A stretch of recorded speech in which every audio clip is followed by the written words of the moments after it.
yung ginawa ng mga tao, sila po ay nagpagawa ng mga rebulto. Nagpagawa ng mga rebulto, mga Diyos-Diyosa.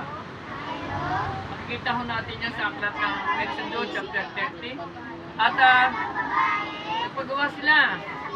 Bagay, yun ang kinasusuklaman ng Diyos. No, yun ang bagay na kasi kinasusuklaman ng Diyos. At nagalit ang Diyos sa mga nagalit po ang Diyos sa mga tao sa bayang Israel. Sa anong dahilan kung bakit nagalit? Dahil sila ay sumamba sa mga rebulto. Sumamba sila sa mga Diyos-Diyosan, inanyuan, pinakitan ng tao. So nagalit po, pinapuntahan ng Diyos kay Moses ang mga bayang Israel. Sabi niya na pag si Moses po galing sa pakikipag-usap sa Diyos, ang sabi niyang nadinig ni Moses na hindi kagalakan ng pagtatagumpay, kundi kagalakan ng pagdiriwang ng mga rebulto. Kaya ang Diyos kasi nagpapahayag ng kanyang sarili sa pamamagitan ni Moses. Hindi nakakalapit ng direkta ang mga tao. Kundi kailangan may mamagitan at ito'y si Moises. At kaya naman ang mga tao ay, kita ninyo, gumawa sila ng mga bagay na kinasusuklaman ng Diyos. Ano ba yung ginawa ng mga tao na kinasusuklaman ng Diyos? Sila po ay gumawa ng mga Diyos-Diyosan. Ano yung Diyos-Diyosan? Mga rebulto.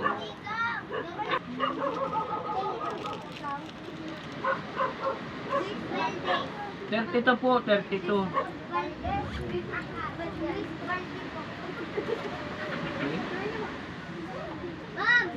Exodus chapter 32.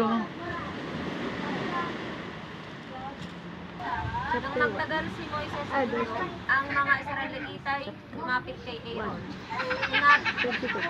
Sinabi nila, igawa mo kami ng mga Diyos na mangunguna sa amin. Hindi namin alam kung ano na ang nangyari sa Moises na iyan, na naglabas sa amin ng Egypt. Kung gayon tipunin niyo ang mga higaw ng ito, ng inyong asawa at mga anak at dalhin sa akin, sagot ni Aaron. Ganun nga ang kanilang ginawa. Malinaw, sino ba ang Yahweh? Ang Diyos na makapangyarihan sa lahat, na lumikha ng langit at ng lupa. Siya rin ang lumikha sa atin. Nilikha niya tayo para siya ibigin at paglingkuran. Mahalin siya. Pero anong ginawa ng tao? Pilit na sila lumilihis, sumusuway sa kagustuhan ng Diyos.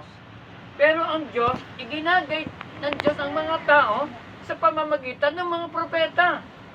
At narinig nila ng tahasan ang boses ng Diyos. Kaya nga sabi ko sa ating lahat dito, mapalad sila noon dahil nakikinig nilang boses kahit hindi nila nakikita. Ang Diyos ay nagsasalita sa pamamagitan ni Moises. Pero anong ginawa ng mga tao? Kailangan may manguna. At ang mangunguna sa kanila na tinawag ng Diyos at pinili ay walang iba kundi si Moises. Para sila'y dalhin palapit sa Diyos. Kayo rin po, kami narito. Kami po'y narito para dalhin kayo palapit sa Diyos. Para gisingin, imulat sa katotohanan. Hindi para dalhin kayo sa isang paniniwala na walang makapagbigay ng katiyakan sa atin. Walang sino pong makapagdadala, kaya nga ang Diyos ay nagpapadala ng katulad po namin, pero hindi lahat po ng katulad namin ay nagdadala ng kaligtasan. Tingnan po natin ha. So sabi ni Moises, nung sila makagawa ng kasalanan, nakita nila na nagtatawa ng mga tao, hindi nila alam. Pero alam niyo ba ang mga tao, sa halip na maniwala, sa halip na sumunod, gumagawa sila ng sarili nilang kagustuhan. Tama ba? At sinabi ni Moises, hinihingi ni Moises ng tawad ang mga tao. Hinihingi niya ng tawad. Ang sabi ni Moises, sabi niya, patawarin niyo na po sila kung sila po'y nagkasala. Hinihingi ko po sila ng tawad sa inyo. Sabi ng Diyos, ang sagot ng Diyos, kung sino lamang ang nagkasala. Ang lahi mo, tulad ng lahi ni Ate Jessica. lahi ninyo. Kapag nagpatuloy sa pagsunod sa Diyos, kayo maliligtas. Sinabi ng Diyos niya, tama, binasa mo. Sabi niya, sa iyo magmumula mo sa isang lahi mo ang kaligtasan. Sila na sumuway ay aking lilipulin.